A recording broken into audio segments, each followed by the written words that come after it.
Hello, Bronco fans and football fans everywhere. Welcome to Broncos Breakdown on the MHRT network, as well as my own channel, Broncos Breakdown on YouTube. This is a show that is everything Broncos and brought to you with emotion, passion, honesty, and of course, my comments along with yours in the chat. I am your host, Bronco Bill. All right, guys, thanks so much for tuning in tonight. This is the last Friday. No, not for my show.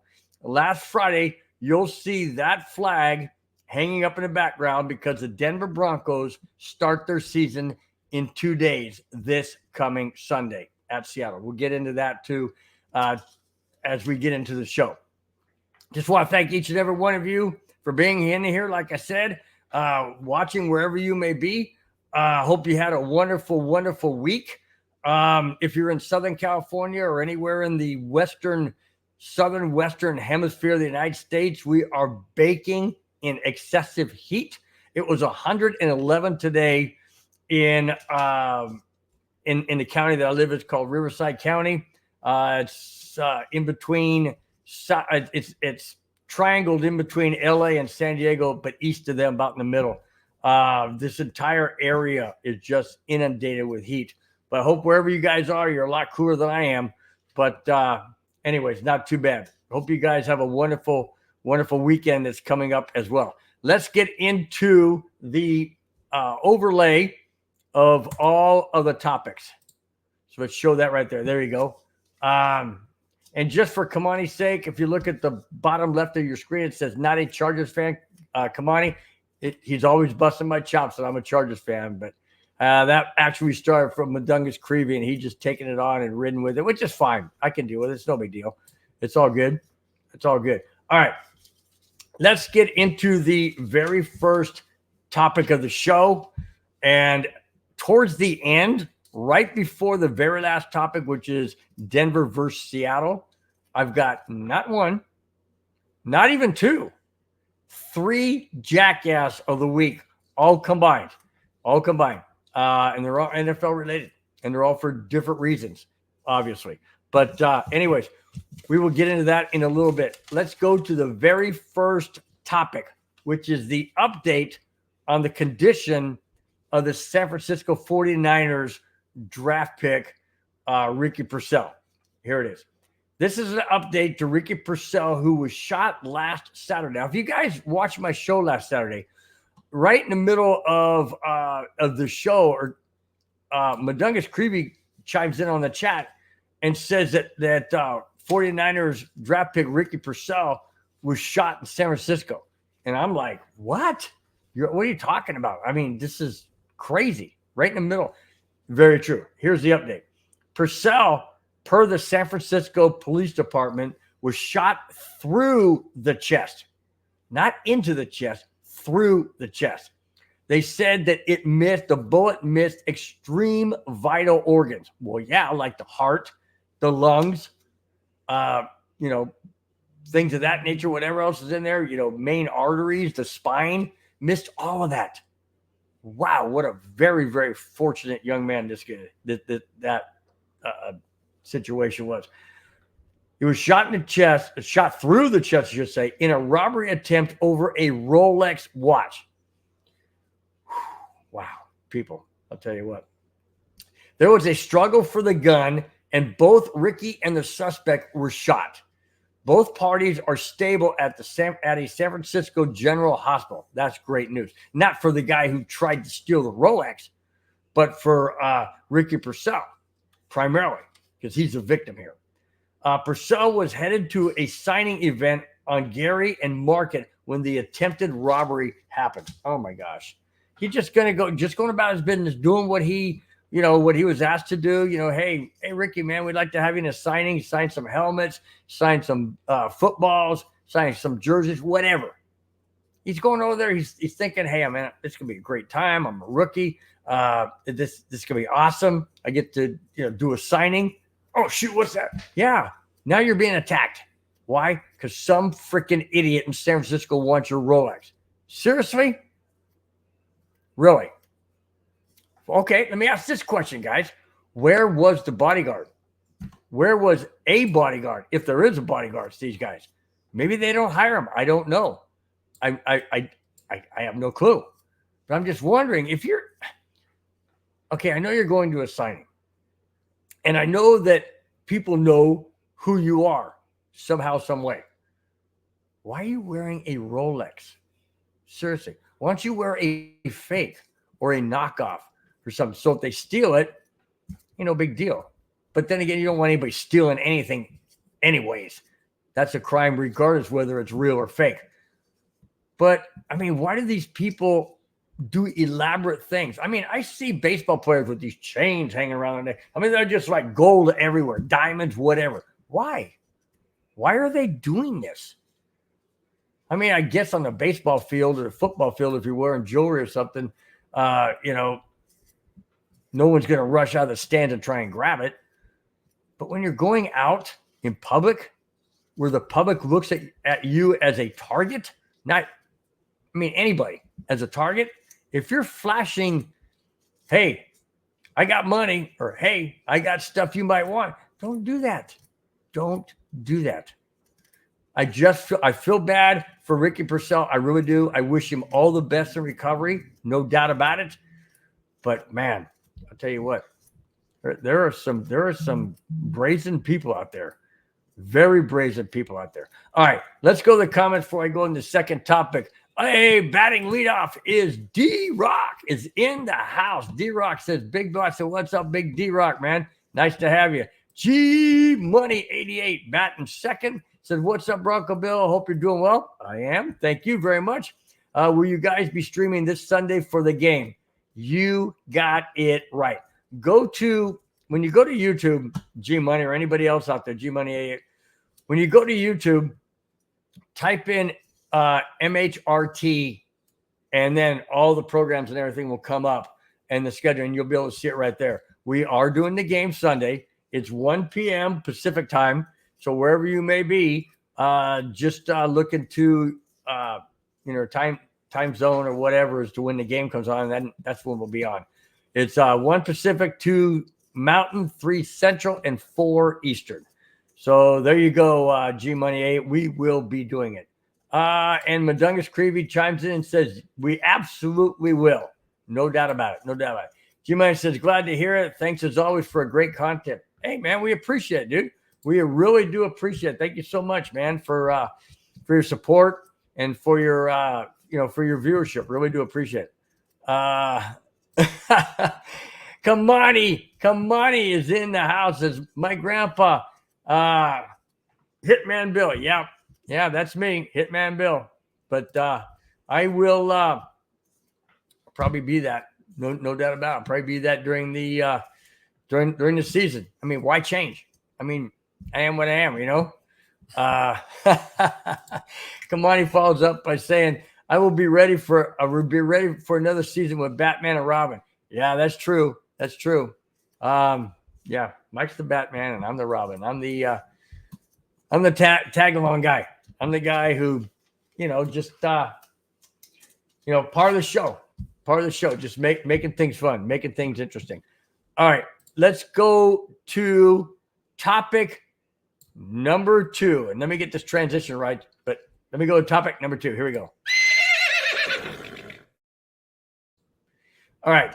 ESPN says the Broncos are going to have an 8-9 record. Ironically, that's close to what I said. Close to it. I think I said 9-8. I think I said 9-8 if I'm not mistaken. But anyways, that was last week's show. Okay, and we'll revisit that as we get closer to like maybe halfway through the season, see where we are. Anyways, ESPN has come out with its season predictions for all 32 teams regarding their final season record. ESPN has the AFC West as follows. Chiefs, 13-4.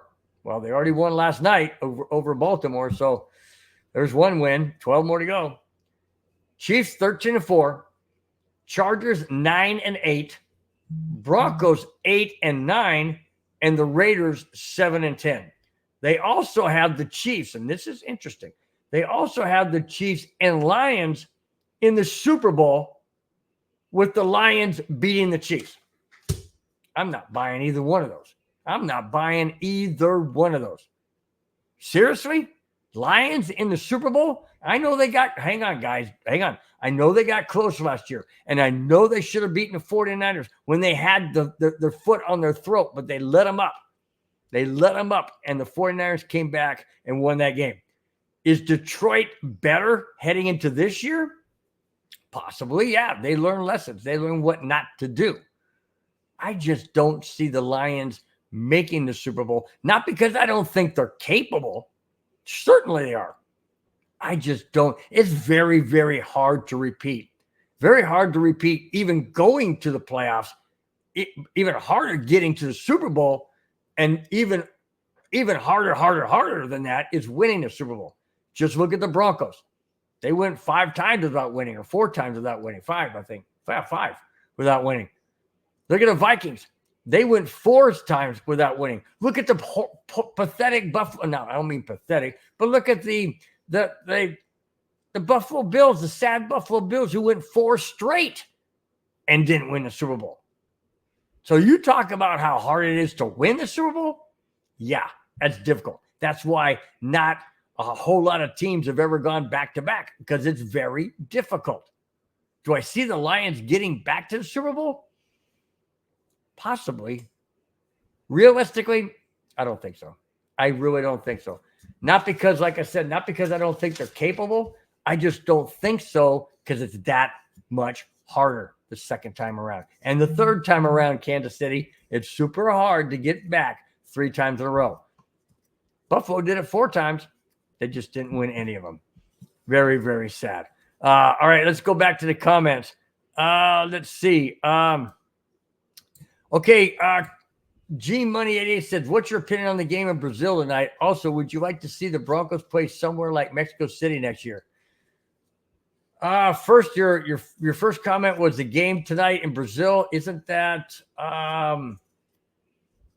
that's Green Bay and is it Green Bay? Who is that tonight? Hang on a second, guys. I don't want to be misguided. I know it's a division game. I'm pretty sure. We'll put it that way. I'm pretty sure. NFL. Let's see real quick, unless somebody chimes in. Oh, yes, I did get it right. Green Bay and Philadelphia. What do I think about the game? Meaning, do I like it to be in Brazil? Well, I mean, anywhere that they play outside the United States, I just want to make sure they're in a safe environment. I mean, there's a lot of places you don't want to go and play a game because it's not a very safe environment, and they can't guarantee in a lot of these places. I'm not saying that Brazil's not that way, because obviously they're not.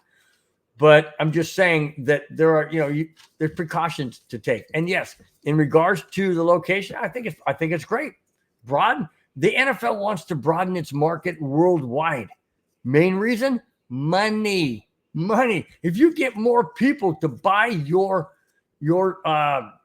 brand, whether it be NFL brand or a team brand or anything, they get revenue from that. They want to spread this as wide as they can because revenue is out there to be had. In regards to the game, Green Bay, Philadelphia, I don't like either team. They're in the NFC, so it really doesn't matter to me. But Philadelphia, I like Philadelphia better than I like Green Bay. I just don't like Green Bay at all. They're in the Minnesota Viking division, and Vikings are my NFC team. So I don't want Green Bay to win. I'd rather have Philadelphia. And so hopefully that answers your question on that one. Would I like to see the Broncos play somewhere like Mexico City next year? I've heard that it's very, very taxing on the players, the coaching staff, the entire organization to be able to pack up everything, move, time zones, traveling time, jet lag, all of that stuff. And it's very strenuous on the coaches from what I've heard. Now, does that mean I don't want to see them in Mexico City? No, that's not what I'm saying. What I'm saying is in regards to the team and what they have to go through, it is a lot harder than, we hear teams saying all the time that when they got to go from the West Coast to the East Coast, it's difficult. It's also difficult going from the East Coast to the West Coast. So if you're going further than that, which is obviously outside the country, you have to understand that the taxation on the bodies and the minds and the sleep apnea or whatever that these guys don't get is very difficult to come out and play a game at a super high NFL level. That being said, I wouldn't mind them playing in Mexico City. I think it'd be pretty cool. I mean, especially with the size of those stadiums. Oh my gosh, they'd have over 100,000 fans. I think it'd be fantastic. NFL loves it. That's why they're doing it. So yeah, I would like to see it. I just don't know if the Broncos organization is going to buy into it because of the issues and the facts that I stated during answering your question. So anyways, thanks a lot, G Money. Really do appreciate it. Excuse me. Wow, where'd that fraud come from? Everybody's chiming in saying Eagles, Packers. Thank you so much. Kamani, Ukraine. No, we can't play in Ukraine, man. I just don't think that would be a smart move. You know what I mean? I don't think that'd be. Now the Chargers can play in Ukraine if they want. I'm all for that. Chargers, Chiefs, Chargers, Raiders, Chargers, anybody. I'm all for that. Just kidding, guys. Don't throw stones at me. I'm just joking. Okay, just joking. It's not something or an area where we would want to play anyways. It's way too far away. Let's see. D-Rock says we are underdogs. Yes, I'm getting that on this very next topic. Boy, man, you must have ESP. You jumped right into that. We are underdogs. Better be behind the trigger rather than in front of the barrel. Great point. But I still think, I don't know. It's the first game of the season. I know I said all that last week. I stick by it. I just don't know. I just don't know if the Broncos can pull it off. That's all I'm saying. All right. Let's go to that topic that D-Rock mentioned, and that is the Broncos are underdogs. So here we go. All right. Denver Broncos per Vegas and their bookies have listed the Broncos at a 5.5 underdog. 5.5 point underdog. All right. To Seattle. In Seattle. And yes, Seattle has Rockets fans. Bo Nix's very first NFL start, very first game against the number ones, which he didn't really face. Only one series against the Colts. It looked pathetic. It's going to be a test. It's going to be a test of whether he's really ready or whether he's not. And I don't mean that he won't be ready going down the season. What I'm saying is he won't be ready for this game. That's what I'm saying. We will see. Me personally, I don't think the Broncos win this game. Let me continue. And obviously, neither does Vegas. Let me continue. When the Denver Broncos and Bo Nix play Seattle to open the 2024 NFL season, according to Las Vegas bookies, they will be a 5.5 point underdog. According to FanDuel, Denver and Seattle have a 41.5 over-under matchup. Now, that's not a lot of points. 21.5. Somebody gets 17. Somebody gets 14. That's, 31 right there. You're not going to make it. 17, 14 is 31. It's going to have to be in the 20s, like 21-20. And even then you'll lose unless you go under, because then that's only 41 points, not 41.5. Let me continue. Odds makers say if Denver is going to win this game, they will need to control the ball, no kidding, run down the clock, obviously, and score a 20-17 type of game if all goes well. Whoa. If all goes well, that's the key. If all goes well. I'm not banking that it will. I mean, could Bo Nix throw an interception or two in critical situations? Sure. Could he thread the needle inside a dime size window? Sure he could. Could the Broncos put up 27, 31 points against Seattle? Sure they could. I'm just not buying it. Do I hope the Broncos win? Well, If you want to see me do a Chargers checkdown show, prior to the Broncos Chargers game during the season, sure. If you want to see Madungus Creevy do a Chargers checkdown show solo, which he's never done before, then you'll want the Broncos to lose. So it's your choice, guys. It's your choice. I personally want the Broncos to win. Not that I want to see Madungus Creevy do that. I think that would be hilarious. I think it'd be fantastic. I think the rating would go through the roof. But I'm a Bronco fan. I want the Broncos to win. I just personally don't think they will, because it's on the road, like I stated. Bo Nix's first NFL regulation game that counts, and the crowd noise. I just don't see the Broncos winning that game. Hopefully I'm wrong. But I just don't see it as we sit now, and neither do the Vegas odds makers. So, I mean, that's what I'm going off of, guys. I mean, I thought, I had my prediction they were going to lose long before I saw the odds. Doesn't matter. I still stick by what I say. I don't think Denver wins. And I will give my prediction at the end of the show when I do the Denver versus Seattle week 1 matchup. I will give my prediction what I think the score will be. All right? So stay tuned for that. All right, let's go back to the comments.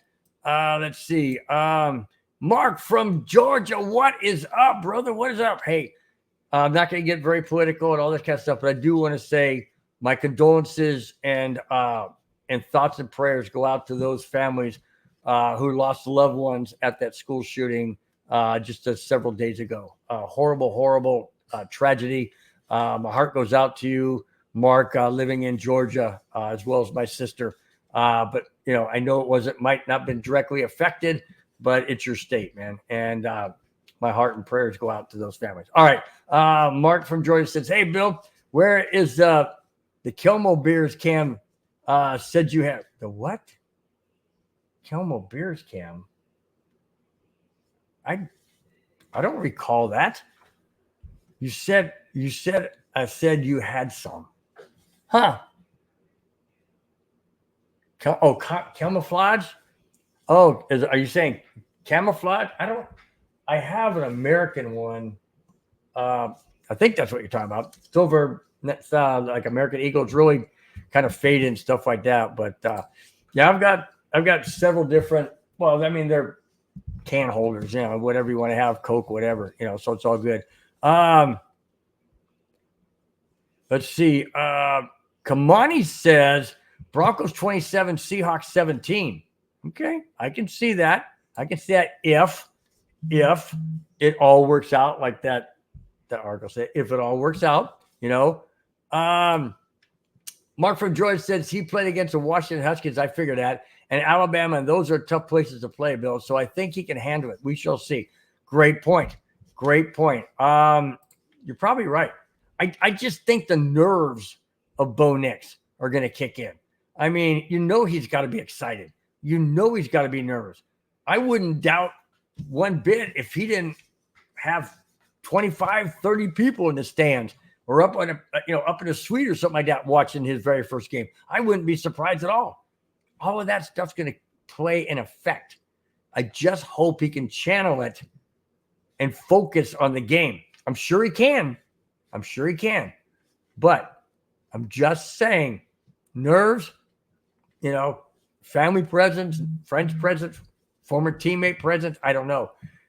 Man, I just hope he can, I just hope he can do it. Let's just say that. Mark from Georgia says, thank you, Bill. That means a lot. Talking about my condolences. It's been hectic in here. I hope I'm saying this right. In Paulding County, Georgia. Thank you, sir. Very welcome, my friend. Very, very welcome. My heart goes out to all the Georgians and the ripple effects that go out throughout the entire state. All right, man. Be good, man. Be good.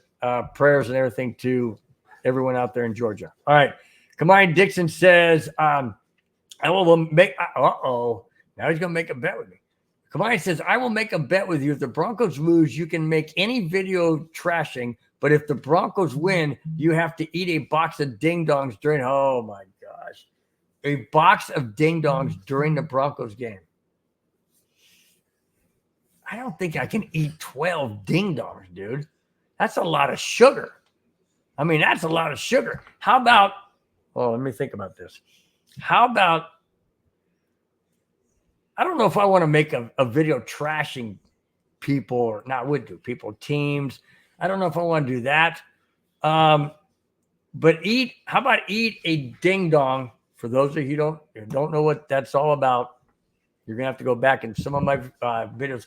I believe it was a neighborhood, a Broncos neighborhood. So just check out all the different Broncos neighborhoods. I can't tell you which one it is. I'm going to try and find it so that way I can do a little short and you guys can see it. But anyways, how about a ding dong for every time the Broncos score?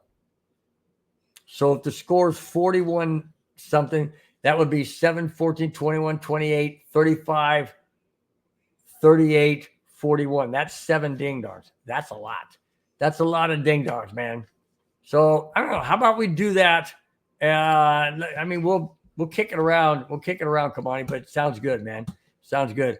Mark from George says he's excited, Bill, but he's also calm, cool, collected. He's very poised, so we shall see. Great point. Great point. I mean, he really is talking about Bo Nix. He really is poised. He's poised. He really is focused. I know. I get that.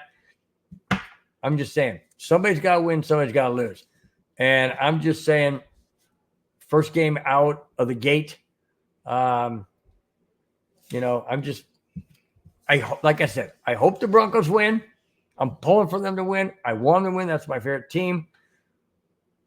I'm just saying. Just saying. Like I said, guys, I hope I'm wrong. I hope I'm wrong. All right. Mark from Georgia said, you have to take that bet, Bill. I'm going to take it. a box of ding dongs. Holy smokes, dude. That's crazy. I don't think I've ever eaten more than, I don't know. I don't eat a whole lot of sweets. That's the thing. I don't eat a whole lot of sweets. I don't eat ice cream hardly at all. My favorite is, ice cream cone, the kind with the little curl cone, what do they call them? Sugar cones or whatever. I like those. The ones with the chocolate on top and nuts, those are my favorite. But I don't eat them every day. I don't eat them all the time. Ice cream, not so much. Birthday cake, any kind of cake, no. My favorite, though, is cheesecake. Oh, I will eat cheesecake like nobody's business. Oh, I love cheesecake. Yeah, that's my downfall. When it comes to anything sweet like that, oh, yeah, cheesecake is the bomb. That's the one I'm going for. So, but anything else, ding dongs, Twinkies, candy. I don't even chew gum anymore. No, some people have said I'm not a sweet person. And I said, well, that's, if you're referring to me not eating sweets, yeah. I'm a nice guy. But my dad asked me one time, he says, you want a piece of cake? I said, no, I'm not a sweet guy. He goes, I know, but you want a piece of cake? Anyway, I just threw that in there. Okay. Okay, Kamani comes back and says, okay, a ding-dong a game if the Broncos lose like it. No, not a ding-dong a game, a ding-dong a score. A score. If the Broncos, how are we going to do that? I have to do that on my next show or during the show? How are we going to, that would have to be the next game against the Steelers. Okay, so if the Broncos, to take that bet, if the Broncos win, what did he say back here? Let me go back here. Let's see. But if the Broncos win, you have to eat a box of ding dong. Okay. So if the Broncos win, then in the Pittsburgh game during the show, I have to eat a ding dong every time the Broncos score. A touchdown is a ding dong. Field goal is a ding dong. A safety is a ding dong. Okay. So that means, if they're playing Pittsburgh, we could roll up the score. I could be in trouble. I may have to buy 2 boxes. I don't know. That's going to be interesting. Okay, come on. That's going to be interesting. Let's see.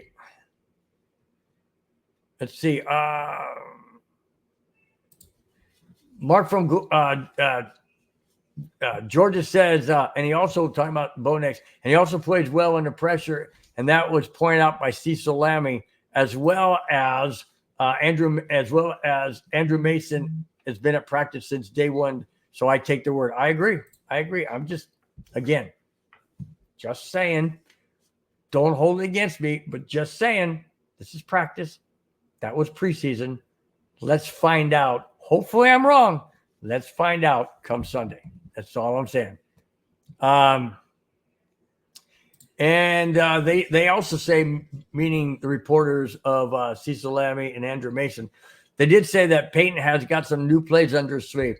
They couldn't go into it, but it sounds explosive for the offensive Bo Nix. Wow.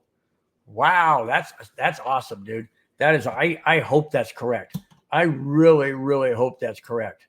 That would be insane. That would absolutely be insane. Kamani says, Bo Nix Rookie of the Year. I'd have to agree. At this point in time, I'd have to agree. No doubt about it.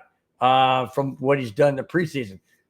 But again, guys, okay, regular season was one thing. Preseason is another. Let's just see what happens. Hopefully, like I said, hopefully I'm wrong on a lot of areas. Hopefully I'm wrong on my prediction. Hopefully I'm wrong on the Seattle game. Let's just see what happens. All right, let's go back and let's go to the fourth. Let's go to the fourth topic. And hang on, here we go with the switch. All right, these are number changes that the Broncos players are pervious to now because Bronco players have been released. And obviously they don't have those numbers. Some players have been traded. So let me give you a list of these players. At the end, the last four of them, I'm not liking some of the numbers they have because, in my opinion, those numbers need to be retired. And I've mentioned this many, many times. Numbers need to be retired. You're not going to run out of numbers. People freak out. You're going to run out of numbers. We got 50. You're not going to run out of numbers. You're just not. I mean, if they have to go to triple numbers, what the heck? I mean, referees do it in football. You know, baseball, well, they don't wear numbers, but football players wear triple numbers. Why can't players? NBA players, I mean, NBA refs, I think, have triple numbers, if I'm not mistaken. I know some referees are. What the heck's the problem? I don't get it. I don't understand what the issue is. But anyways, all right, let me get to this topic. With the Broncos letting some players go and others traded means there are some available numbers that players wanted to switch to. Here is the list. David Sills goes from 87 to 13. 13 is my favorite number. I love 13. Why? Because people don't like it. I mean, it's a number. People say, oh, look, unlucky 13. My niece was born on the 13th. She's a wonderful niece. Fantastic niece. And so 13, I just love that number. I just think 13 is cool. Why not? I mean, it's just like any other number. And what cracks me up is when you go in an elevator and they say, what floor are you going to? And you want to say, oh, I'm going to 13th floor. Well, we don't have 13th floor. It's number 14. It's still the freaking 13th floor, you moron. It ain't the 14th. What do? Have 12? And then you got a gap? And then you got 4? What the heck? No, I know it's psychological to try and trick people, but it's stupid. Come on, people, open up. Use your head. It's not the 14th floor. It's the 13th. Period. You can't get over it. The only way you can get away from having a 13th floor is only stopping at 12. It's the only way. You can't have a 14th floor unless you have a 13th. All right, I go on. I digress. Sorry, guys. All right. Audric Estime from 39 to 23. Okay. Blake Watson from 43 to 25. Tyler Beatty from 36 to 28. Riley Moss from 37 to 21. Jarrett Stidham from 4 to 8. Baron Browning from 56 to 5. Okay. Now, the last person we had, number 5, obviously not in the Broncos anymore. Okay. Others to where different numbers are, and some of these bother me. Nick Benito, number 15. I cringe at that. Why? Tim Tebow wore number 15. Do I think Tim Tebow's number should be retired? No, that's not what I'm saying. What I'm saying is that's Tim Tebow's number. He was the last quarterback to take the Broncos to the playoffs and win a playoff game other than Peyton Manning. Since ever. No drafted quarterback, no Broncos drafted quarterback ever made the playoffs. I know guys are saying, yeah, we made the playoffs with Peyton Manning. We made the playoffs with Brock Osweiler. We did. We drafted Brock Osweiler. He wasn't the starting quarterback in the playoff game, period. Do I think Tim Tebow's number should be retired? Again, I say no. But I also don't think that Nick Bonito should be wearing it, because Nick Bonito hasn't done the accomplishments that a Tim Tebow has, especially in the playoffs, especially getting to the playoffs. Now, Nick Bonito can't single-handedly, nor can any quarterback single-handedly take a team to the Super Bowl. It's a team effort. I get that. But Tim Tebow is the only Broncos quarterback ever drafted to go to the playoffs as a starter and win. Period. Look it up. It's the only one. Let me continue. Devon Valley wears number 17. Okay, that's fine. Kristen Welch is now going to wear 57. Wrong. No, 57 is Tom Jackson's number. Tom Jackson was a fantastic Broncos linebacker.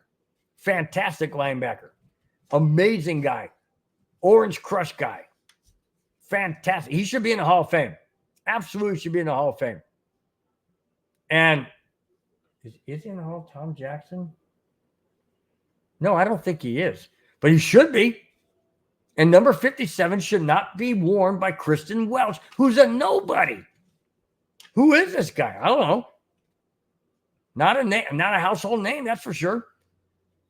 He shouldn't be wearing 57 because 57 and Tom Jackson are household names and numbers.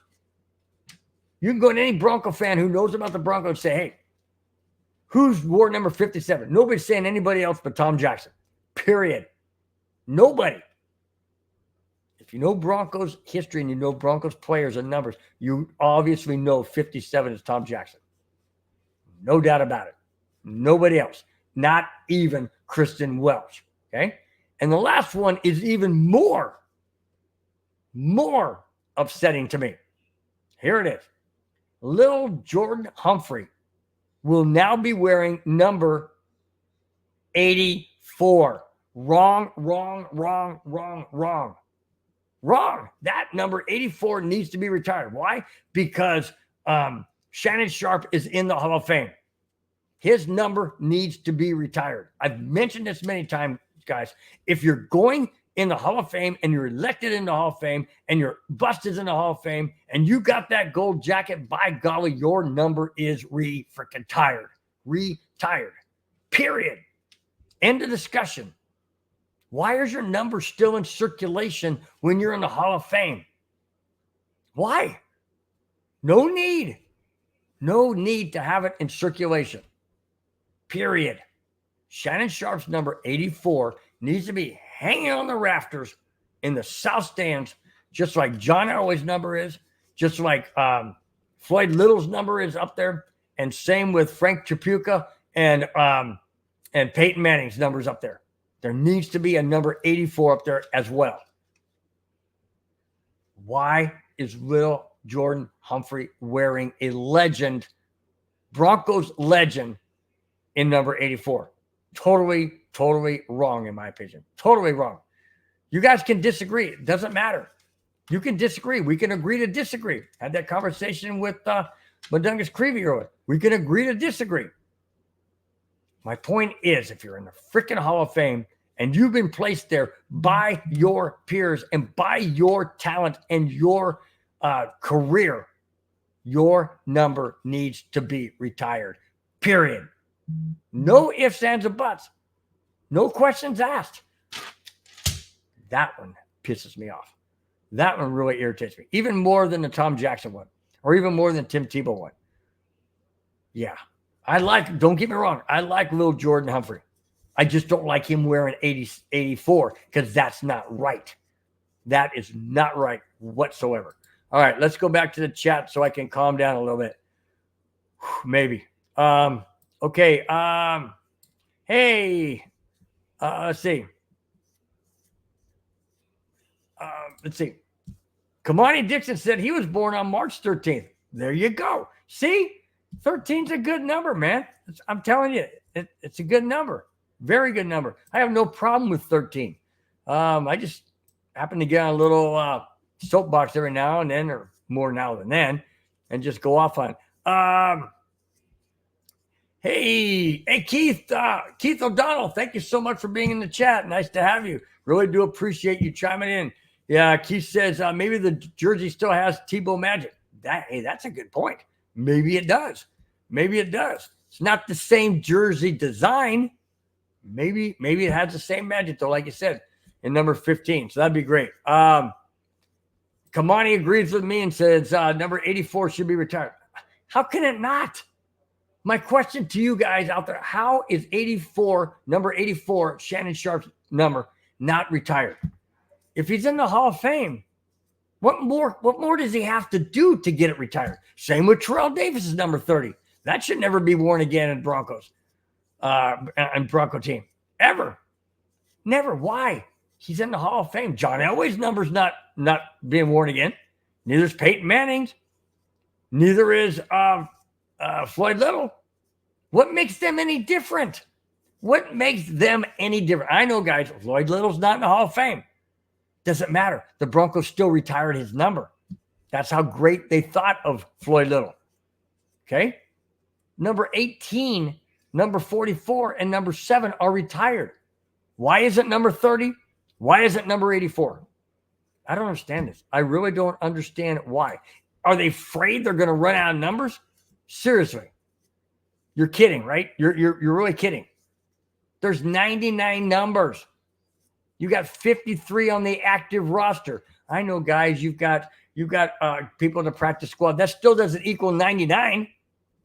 Let's say it equals 70. That means you can retire 29 freaking numbers. The Broncos are for retired 3. You got 26 more to go, guys. Make it happen. I mean, I'm not asking for 26. I'm asking for 2. 2. Number 30, Terrell Davis. Number 84, Shannon Sharp. That's what I'm asking. What's wrong with that? Huh? Nothing. Nothing is wrong with that. Thank you. All right. Yeah, I agree. D-Rock says, number 84, who's approving this? The locker room should be held accountable. I agree. Why aren't the players saying, hey, no. Why did little Jordan Humphrey even choose 84? He shouldn't even have an option to choose it. They should. I mean, he himself should say, hey, I'm not touching 84, dude. I would love to have it, but I ain't touching that number. That's a Legends number. Number 30, when Caden Stearns was wearing that, Caden Stearns should have said, I can't wear that number. That's Terrell Davis, 2,000-yard rusher, Hall of Fame, the most rushing yards ever by a running back in the playoffs and Super Bowl of rushing every single game over 100 yards. And number 30 is not retired. Not retired. MVP of the league, MVP of the Super Bowl, and his number is not retired. Somebody needs to be held accountable. Somebody needs to say, no, that's not happening. Number 30 is going up on the south stands. Has to. I'm livid about that. I mean, this just gets under my skin. I just don't get it. I don't understand the slap in the face to Terrell Davis and Shannon Sharp for not doing them justice and retiring their numbers. Period. I could go on. I could do a whole hour show on this because it just drives me nuts, guys. All right. Let's see. Oh, yeah. Keith O'Donnell says 88 should be retired as well. I totally agree. Go back to that Tim Tebow playoff game against Pittsburgh, and he runs it into the end zone. And we're talking about God, why does his name escape me? Come on, guys, help me in the chat. Why does his name escape me? That is crazy. We had two players on the team at the time, number 80 and 88, with the both same last name. I can't think of it. Sorry, guys, but yeah, you're right. It definitely should be retired, no doubt about it. I mean, just to honor his legacy, his short legacy in Denver, but to honor his legacy nonetheless. All right, D-Rock says, I think the bearer of that number approves a certain player to wear it, and after it's been unretired, it's up for grabs. TD allowed Lindsey to wear number 30. True. That's very true. He did allow Lindsey to wear it, but Lindsey's not on the team anymore. So that number should go back into being retired or whatever it was. Once it's, I mean, when Peyton Manning retired from the Broncos, that number went back. And yes, his number was attached to it. Terrell Davis's number should go back to being retired. That's right. Demaryius Thomas. Thanks, Keith O'Donnell. I don't know why it escaped me. We had Demaryius Thomas and we also had Julius Thomas. So I couldn't think of the last name. I could think of the first name. I just couldn't think of the last.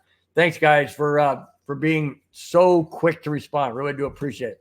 All right, let's go into the main topic of the show is Patrick Surtain. So let's get to that.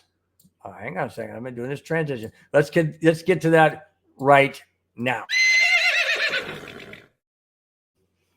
Now, Patrick Surtain has gotten rewarded for his outstanding play as the Broncos' number one cornerback on the team, and if not, very arguably the best cornerback in the entire NFL.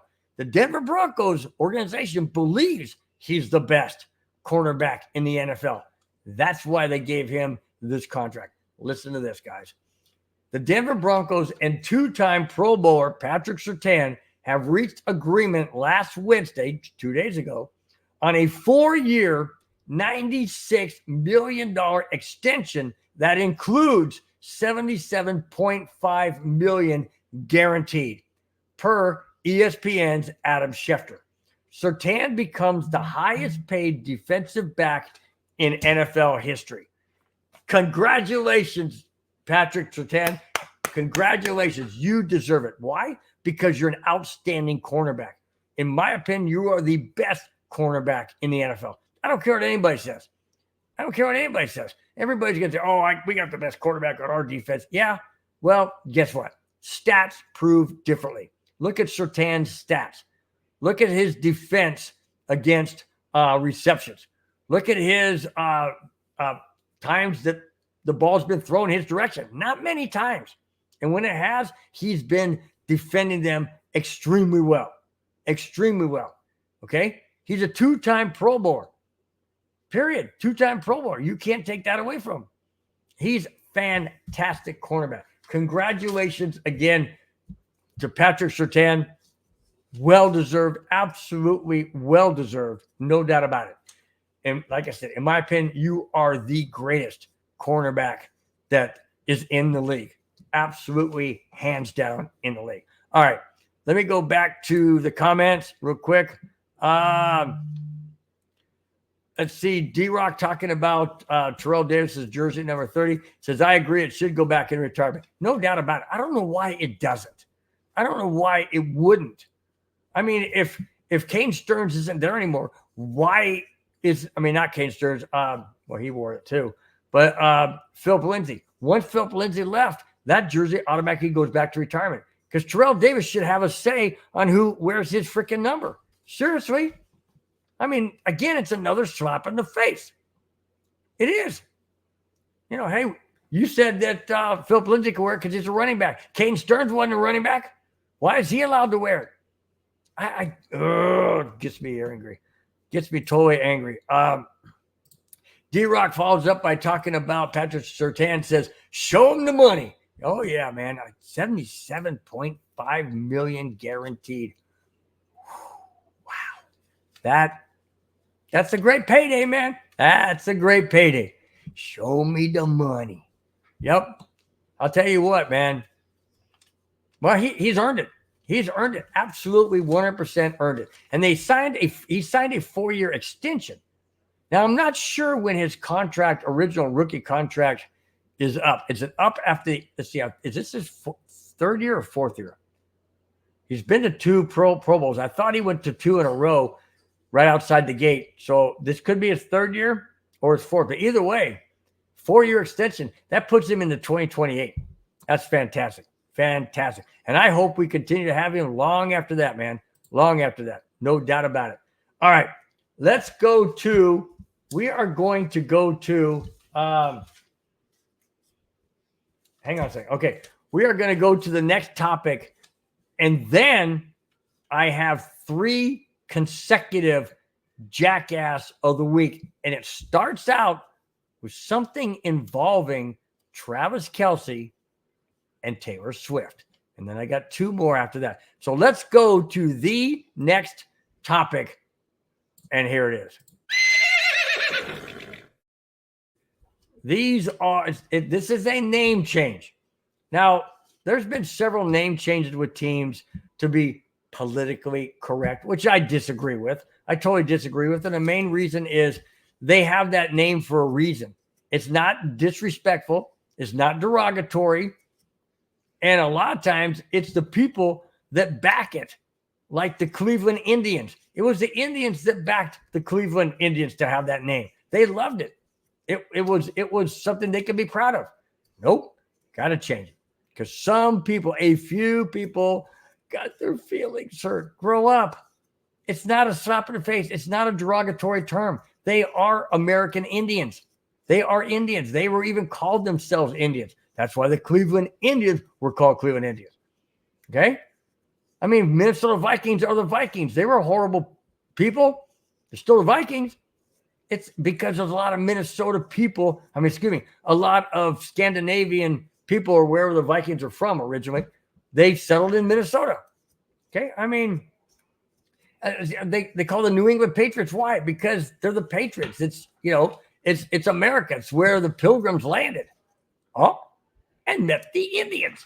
Yes, it's true. All right. Other name changes. There's been other name changes, such as the Washington Commanders. They changed it from the Redskins to the Commanders. Here is that article. The Washington Redskins, Commanders fans have close to 140,000 signatures on a petition to change the team's name back to the Redskins. I agree. That's the original name. It's not a derogatory name. It's not. It's what the Indians would call themselves. It's just like the Marines who call themselves leathernecks. That's not derogatory. It's because they're out in the sun and their skin is turning like leather because it's getting sunburned or suntanned or whatever. It's getting fried. I mean, there's a lot of different names. I mean, I've been called a lot of names. I don't take it personal. So what? I got a nickname when I worked in the school district for a year, 28 years. My nickname was Stick. Why? Because I'm thin. I look like a stick compared to some of these bigger guys that I worked with. They called me Stick. And when I talked to some of my former coworkers, they answer the phone. They go, "Hey, Stick, how you doing?" That's my nickname. It always will be when I'm associating myself with those people that I used to work with. And even some people at the golf course call me that because they knew that my nickname, or I told my nickname was that in the school district. So nicknames are nicknames.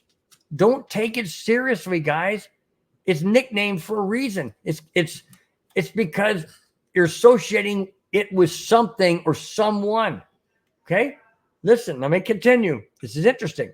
Many Native American organizations continue to strongly push for the iconic franchise Redskins, Washington, to return to their original name, Redskins. I totally agree. Totally agree. Why change it for a few people? A few people. A little group gets together and goes, "We don't like it. We want it to change." And they put pressure. And they say, "We're not buying the merchandise. And we're not going to the games. And we're boycotting this. And we're boycotting that." Really? Let them boycott. So what? Let them boycott. I guarantee the stadium will still be sold out. Guarantee. Guarantee. Washington Commanders? Seriously? That just looks dumb with a W on the side of the helmet. Really? You can't even come up with a logo? No. Don't come up with a logo because it needs to go back to the original name, Washington Redskins. Hey, they call them the Dallas Cowboys. Cowboys were evil. Cowboys were vindictive. They go out there and they would do all kinds of things. They'd do all kinds of bad things. Why isn't that changed? Huh? Why isn't that changed? Because the Cowboys in America don't care. It means nothing. It's not a derogatory name. It's not. They didn't call him any slanderous name. They didn't. But again, got a few people who just got to get their feathers ruffled and decide, you know what? We want to get this changed. We want to get it changed. 140,000 people have signed a petition to change it back. Do I think Washington will do it? No. Why? Because they're scared. They're caving into the minorities. That's what they're doing. They're caving into the minority people. Let me mention this. That stadium does not hold 140,000 people. I guarantee it. But if 140,000 people want the name changed and they do change it, I don't care who boycotts it, whatever. Those 140,000 people that signed that petition to change the name back to Redskins will be in that stadium. Guaranteed. No doubt about it. No doubt about it. Because they would have gotten their original name back. They would have gotten success. The majority would have ruled like it's supposed to in this country. But lately it doesn't. Minority rules in this country, and that's not the correct way. If you got 140,000 people saying we want it back, I hope the owner of the Redskins, yes, Redskins, does the right thing and puts the emblem back on their helmet, puts the logo back on their helmet, and the name back on their team. Why change? Why change? They didn't move. They didn't go to, I don't know, they didn't become the North Carolina Commanders. No, they stayed in Washington. Just like the Cleveland Indians stayed in Cleveland. They didn't move. They didn't move like the Houston Oilers moved to Tennessee, became the Tennessee Titans. That's different. That's not the same here. So don't change the name. Put it back to the way it should be. Because Commanders is a really stupid name. All right. Let me go to the comments real quick because I know guys are probably blowing up here. Clayton Huron is in the house. Clayton Huron says, hey, guys. I say, hey, what's up? Clayton, love to have you. As always, he follows up by saying, smash that like button and share, guys. Please hit the thumbs up. Lets everybody know that you like the show. Really do appreciate it. If you look down at the bottom list, in red, it says subscribe. Please subscribe if you have not. Really do appreciate it so very, very much on the MHRT network as well as Broncos Breakdown on YouTube. Thanks, guys. Really do appreciate it. And Clayton follows up also by saying, bow time, my guys, bow time. Absolutely. Not bow tie, bow time. Yes, I do think that Bo Nix can be a fantastic quarterback for the Broncos. Just have a little bit of reservations coming out of the gate at Seattle. That's all. Kamani says, love the show. Thanks, Kamani. Really do appreciate it, man. Hit the thumbs up button. It'll show me that you like it even more. Really do appreciate it. Clayton, as always, man, you make my day, dude. Says, great way to top off for Friday night. Thanks so much, man. Really, really do appreciate it. As always. Really do. All right. Guys, as mentioned at the top of the show, I don't have just one. I don't have just two, but I have 3 Jackass of the Week. So let's get to the very first one, and here it is. You suck, you jackass. All right, this is under Travis Kelce, which is the very first Jackass of the Week. Now, he's not the jackass. Neither is Taylor Swift. But if you read underneath it, it says Sue's PR firm. All right, listen to this. Here it is. If we, the NFL fans, haven't seen or heard enough of the Taylor Swift, Travis Kelce romance, it has taken a different turn per Fox report. Travis Kelce has involved lawyers after a contract, allegedly revealing the end date of his relationship with Taylor Swift, which surfaced online this past week. The alleged document from the PR firm implies Kelce and Swift's relationship was fake. Kelce is denying these claims 100%. There you go. Jackass of the Week is a PR firm based in Los Angeles who apparently is fabricating, according to Travis Kelce, is fabricating that their relationship is fake, that it was possibly staged for NFL purposes, and that the romance will effectively be over on September 28th. That's what I've heard. That's what I've read. That, according to Travis Kelce, is a lie. It's fabricated. It's made up. It's not legit. And he's hired lawyers to sue this firm for, I guess, defamation of character. Absolutely. False representation, false comments, whatever the charges may be, whatever they're suing him for. But according to Travis Kelce, this is not fake. Now, Taylor Swift hasn't come out and said anything like it is or isn't. She hasn't said anything in regards to this. This is all from Travis Kelce and his attorneys as relationship to why they are suing this PR firm in Los Angeles. Very interesting for sure. No doubt about it. No doubt about it. But in my opinion, the Jackass of the Week number one is the PR firm based in Los Angeles who is either A, fabricating this or it's the truth. But either way, Jackass of the Week to bring this out, either way, to disrupt maybe the Chiefs when it came out. Didn't work too well because the Chiefs beat the Ravens last night to kick off the NFL 2024 season. So if that was the objective, didn't work. Whatever the objective is, I don't care. The PR firm is still the first jackass of this week. All right, let's go to Jackass number two. We're staying with the Kansas City Chiefs topic before we switch gears and do the third Jackass of the week. But this is the second Jackass of the week. So let me play that one more time. You suck, you jackass. All right, before I get into that, let me go to the comments. Let's see. Clayton Ron says, how about my Brewers? Yes, I know. Your Brewers are doing great. Cubs just can't seem to gain ground on them, and they're not going to catch the Brewers. There's just no way. I don't even think they're going to make the wild card.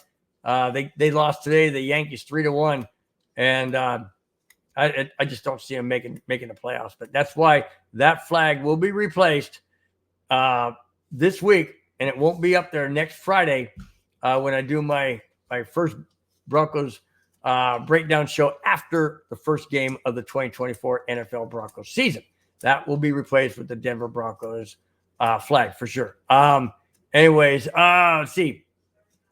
Kamani says, after the Broncos beat Seahawks Sunday, it will be ding-dong time for Bill. Oh, boy.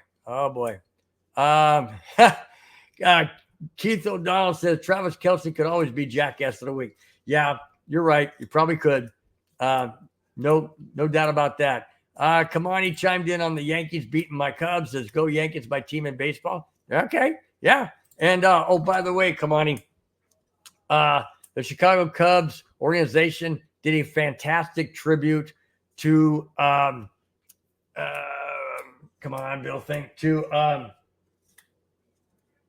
come on. Why am I misplacing names today? This is crazy. Broncos first baseman that went to the Yankees. Number 48. He was 44 with the Cubs. Golly.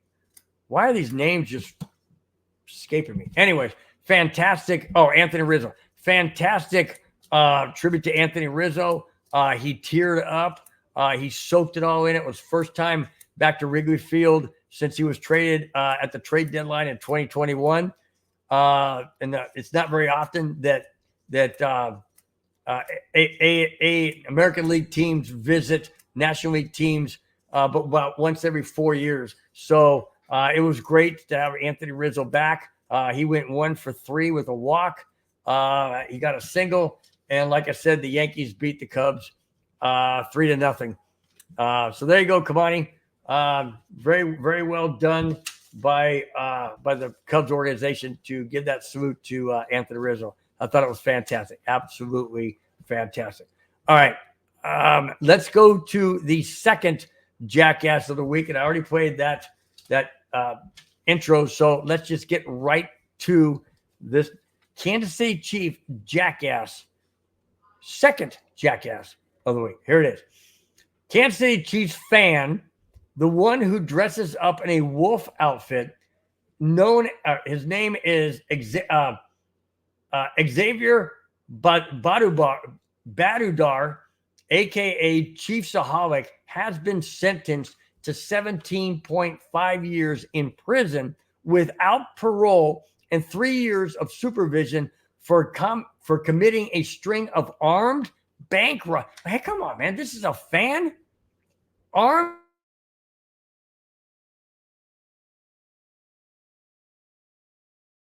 Oh, well, there you go. Well, yes, he's been in prison before or has been.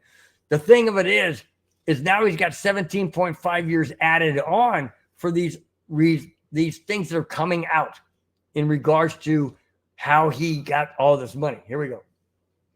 Across his Babudar admitted to stealing more than $800,000 in 11 robberies across 7 states and laundering the proceeds through casinos. The document filed last week, prosecutors said Babudar was able to attend Chiefs games because of his 16-month robbery spree, which began in March of 2022. Holy smokes. Holy smokes. Really? Wow. Okay. Let me continue. During his sentencing, Babudar apologized to his victims, the Kansas City state, and his mother and brother. As he left the courtroom, he blew a kiss to both of them. Oh, how nice.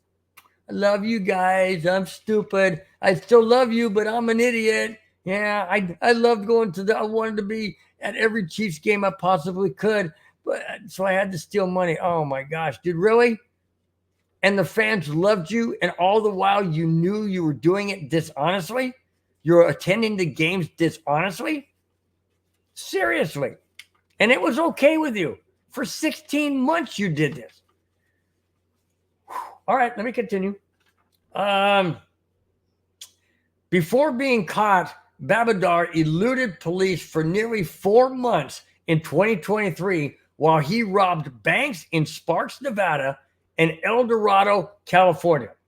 He was arrested in July of that year, 2023. Babudar has been at Leavenworth Federal Prison in Kansas. Good. Make big rocks into little rocks. Great. Stay there. You need to be there.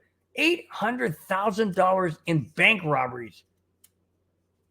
11 bank robberies across 7 states. Eluded police for 4 months while he can attend Chiefs games. And he dresses up in this suit so nobody knows who he is. And the fans all love him because he's at every Chiefs game and he's a big Chiefaholic. And yeah, dishonest, underhanded. Yeah, guess what? I bet you didn't see the game last night in person. I guarantee you that. Because they had you making big rocks into little rocks. You know, Leavenworth Penitentiary is a federal prison. That's hard to get into. Hard to get into from my understanding. And to sit there and do this because you have to be at Chiefs games. Now, his attorney says, well, it's a gambling addiction. Maybe. But yeah, they say he laundered it through casinos. I don't quite understand how laundering it through casinos would allow him to go to Chiefs games. I'm not up on gambling because I don't do it. So I'm not pervious to understanding how all this works. But he was going at Chiefs games and just doing completely underhandedly, evil, putting these people that are doing their job at risk, their lives, the trauma that they witnessed. This one lady that they interviewed that was robbed, she was robbed twice by this guy at the same bank. The trauma that she went through, I mean, life lasting. It's life lasting. You don't get that stuff out of your memory. You don't get that trauma out of your memory. All because this freaking idiot wanted to go to Chiefs games. Just couldn't be satisfied staying home watching them. Oh no, I got to steal $800,000 so I can go to these games.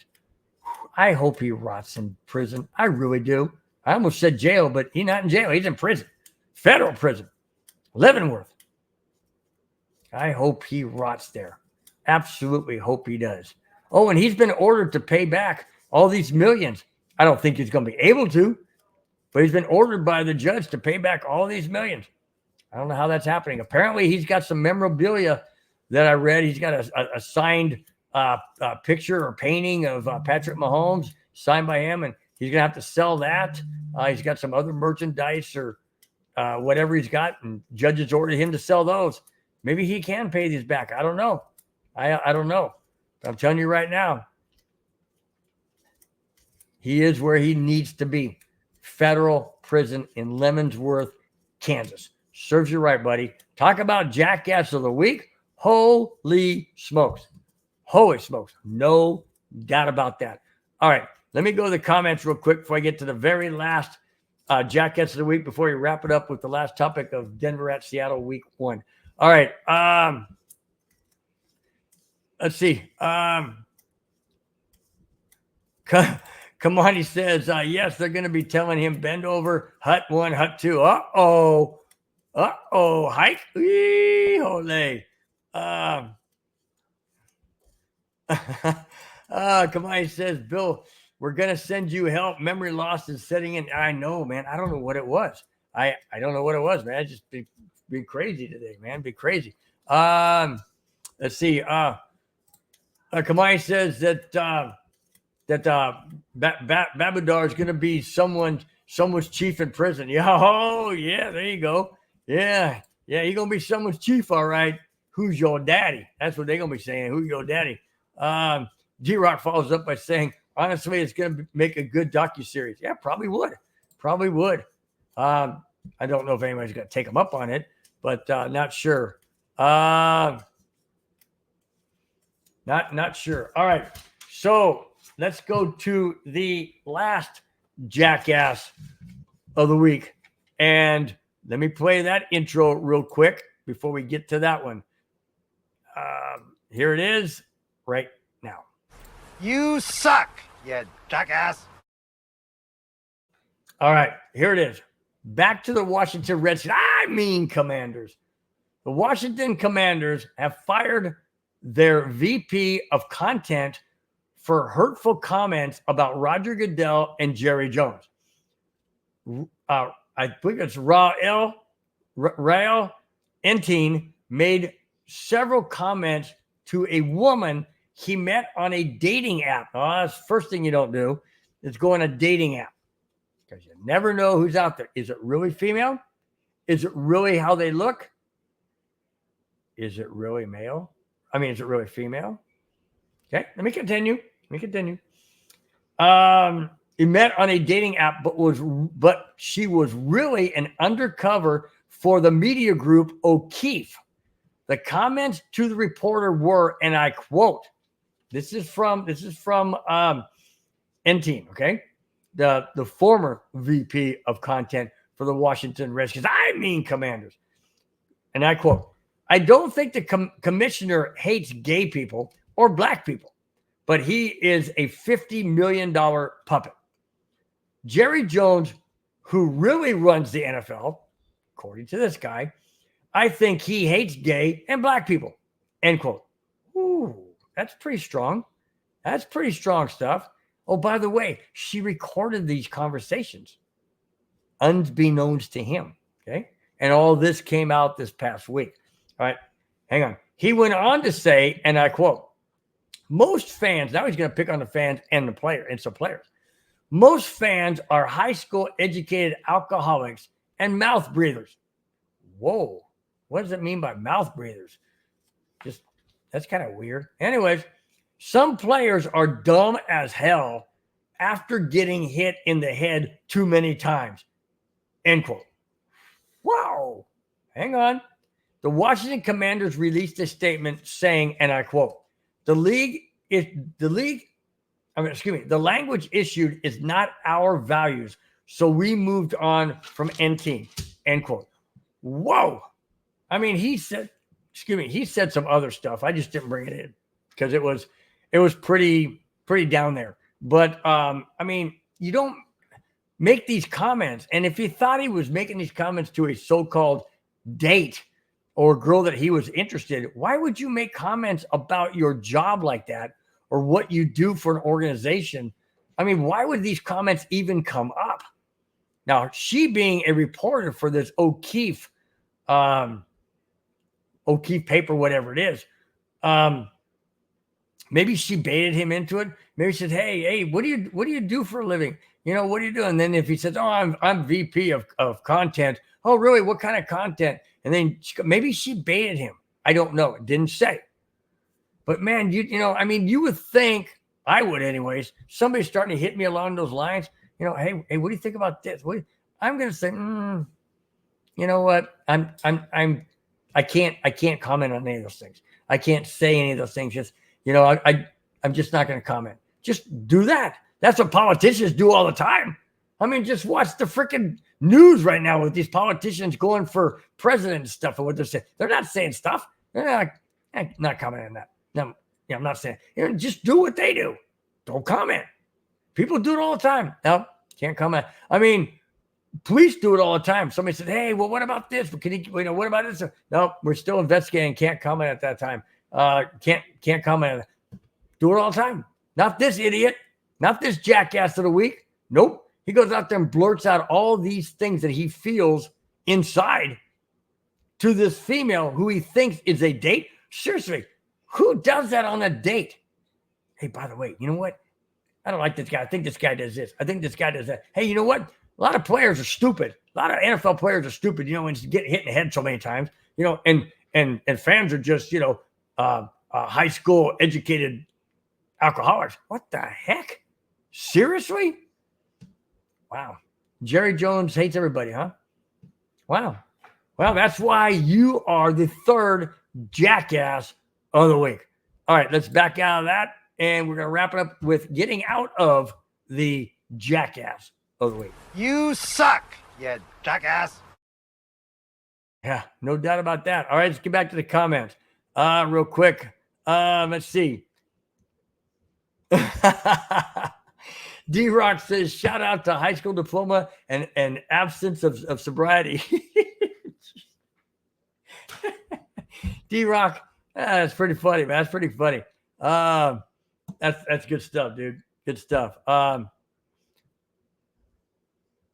Let's see. Kamai says he's stuck on stupid and park on dumb. Yeah, no doubt about that. No doubt about that, man. It's just I don't know, crazy, man. It's just, who would do that? Who seriously would do that? Just, I'm on a date. Hey, by the way, you know what I think of this? I've never done that. I've never talked about my feelings about anybody in the school district, if I had any feelings, which I didn't really. Or, you know, I mean, I just don't say stuff like that. I just don't do it. I don't get it. I don't get it. All right, let's get into the very last topic of the show, and let's transition to that right now. All right, the very last topic, as you can see, is Denver versus Seattle, Week 1 matchup. Now, before I get into that, Madungus Creevy and I will be doing the Broncos breakdown this Sunday, 1 p.m. Pacific time, 2 p.m. Mountain, 3 Central, and 4 Eastern. The Broncos-Seattle Seahawks game will be done Broncos neighborhood with myself and Madungus Creevy. It's going to be a blast, guys. Kick off the season. It's going to be a lot of fun. I hope as many of you can be in the chat as possible. Really would appreciate it and like it. It's a fun show. If some of you haven't seen it before, basically what it is, it's kind of like Manning Cast, except we can't show any of the game. But we talk an awful lot about different things, different crazy subjects come up, crazy topics come up. We do talk about the game. We do comment on the game. We do things involve the game. Like we'll play a clip or something of, when the Broncos score, that kind of thing. So just check it out. It's this Sunday. Like I said, 1, 2, 3, or 4, depending on what area code you're in. Time zone, whatever time zone you're in, wherever you are in the world, just check us out. And we hope to see you guys this Sunday. All right, getting into the Denver-Seattle game. I mentioned last week in my prediction show, along with my special guest, I thank him once again for Eric Qualls for being on the show. It was great. If you guys didn't see it, go back and check out last week's show. It was fantastic. Eric's got a lot of knowledge, and that's why I brought him on. Really, really great, super guy. So once again, Eric, thanks so much. Really do appreciate it. We talked about the matchup. He picked Seattle to win. I did not. I picked the Broncos, and I stated reasons in depth on that show, and I'll briefly go over them now again, as I did earlier in the show. Main reason, Bo Nix's very first NFL start, Bo Nix's very first NFL game that counts, and very first game where he'll be playing against the number ones throughout the entire game. And it's on the road, and it's in Seattle, where the fans are crazy. Now, I know that there was a comment made, or I can't remember who it was. I think it might have been D-Rock. I'm not sure. But it alluded to the fact that that Bo Nix played at Washington Huskies, and it's very, very loud there. I agree. It is. That's a college game. He is more comfortable at the college setting because he spent all those games in the college, 64 or 61, one of the two. All those games. He has spent zero in the NFL when it counts. So that right there is why I don't feel the Broncos win this game. However, the only way they're going to win it, like was mentioned earlier, is that they have to control the ball, no doubt, run the clock, no doubt, and they didn't say, but I'll say it, minimum turnovers as in 0, and keep the game manageable. In other words, don't try and be a hero. Try and keep the game at 2017 or 21-17, 21-16, 17-14, that kind of game. You're not gonna blow out the Seahawks. I doubt seriously the Broncos are gonna blow out the Seahawks at all. Now, they can win this game. Yes, it's very winnable. Will they win it? I don't think so, for the reasons I just mentioned. Do I want the Broncos to win? Absolutely. I mentioned that many times. I'm a Broncos fan. Obviously, I'm a Broncos fan. I want the Broncos to win. I'm just not thinking they will. I'm thinking next week when they play the Steelers at home, Bo Nix is going to be more relaxed. He's going to have his home fans behind him. It's going to be quiet when he has the ball, but it's going to be very loud when he has the ball in Seattle. That's the difference. I know, like it was mentioned, that he played in Washington against the Huskies in a very, very loud stadium. Again, to me, that's different. That's college. It's not NFL. It's not the NFL magnitude. It's not the stage he's getting on. He's been on the college stage for years. He's never been on the NFL stage like he's going to face this coming Sunday, 2 days from today. That's why I say the Denver Broncos will lose this game to the Seattle Seahawks. It's not going to be a blowout. It's going to be a close game. But I have the final score, Seattle Seahawks 24, Denver Broncos 20. That's my prediction. That's what I think for week 1 of the NFL season of the Denver Broncos in 2024. Hate to disappoint you guys. That's what I'm saying. 24-20, Seattle in a close game, winnable game, but they come up short by 4 points. All right, let's go back to the comments before we wrap up the show. Kamani says, question, Bill, why is not a Chargers fan Kamani on your page? Mike suggested that. Mike said, not a Chargers fan Kamani. He says, because he took out the subscribe thing because it was twice. It was on the left side and right side. Because he said, got to put something on there. I said, I don't know what to say. I don't want to say anything. He goes, I'll put, because Kamani's always telling you that you're a Chargers fan. Tell him I'm not a Chargers fan. So I put it up there. But that's the reason why. Seahawks quarterback, Kamani is Seahawks quarterback. Hang on real quick. Seahawks quarterback is, I know who it is. Come on.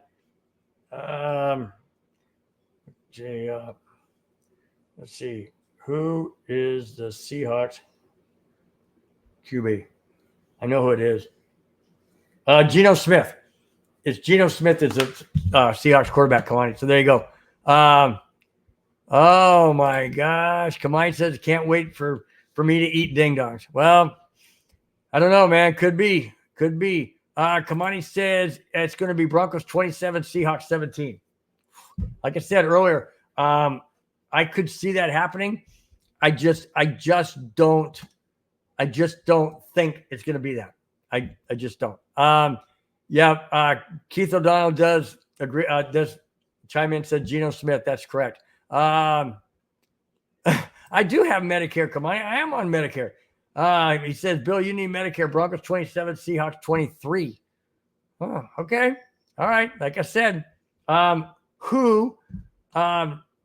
any of you could be correct. I mean, any given Sunday, any team can win. Just have my reservation. I hope I'm wrong. Like I mentioned earlier, I hope I'm wrong. I just don't think. In my heart of hearts, I just don't think I am. All right. Kamani Father says, who is the Chargers quarterback? Yes, we know it's Herbert, but he's injured now. He's still injured with that plantar fasciitis. So I don't know if he's ready to go week 1. May not be ready to go week 1, which is going to be a good thing because I'll be happy as heck because I don't want the Chargers to win, period. All right. Let's wrap this show up. Thanks each and every one of you guys for being in the chat. I'm going to go down the list. You guys, each and every Friday, man, or Saturday, depending. I really do appreciate the fact you take the time out. This is an almost approaching an hour and a half show. You guys have been loyal. You guys have been there. You have commented. This show is totally 100% successful because of you guys. That's the only reason.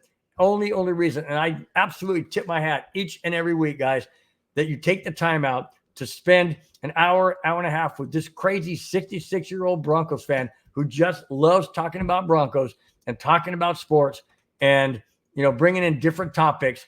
And I really do appreciate each and every one of you guys for being in the chat. Thank you so very, very much. Let's go down the list real quick before we get out of here. Start out with D-Rock in the chat. Thank you so much. G-Money88, Madungus Creevy, thank you as well. Kamani Dixon, thank you, man. Always do appreciate it. Go down. Mark from Georgia, thank you so very, very much for being in the chat. Let me go down the list a little bit more. We have Keith O'Donnell. Thank you so much for your comments. Appreciate it. Continue on down. We got Clayton Huron. Thanks, Clayton. As always appreciated. Each and every one of you guys just means the world, man. Really does mean the world. You guys are the best. I think you know that. I tell you that each and every week. And I can't stress it enough, guys.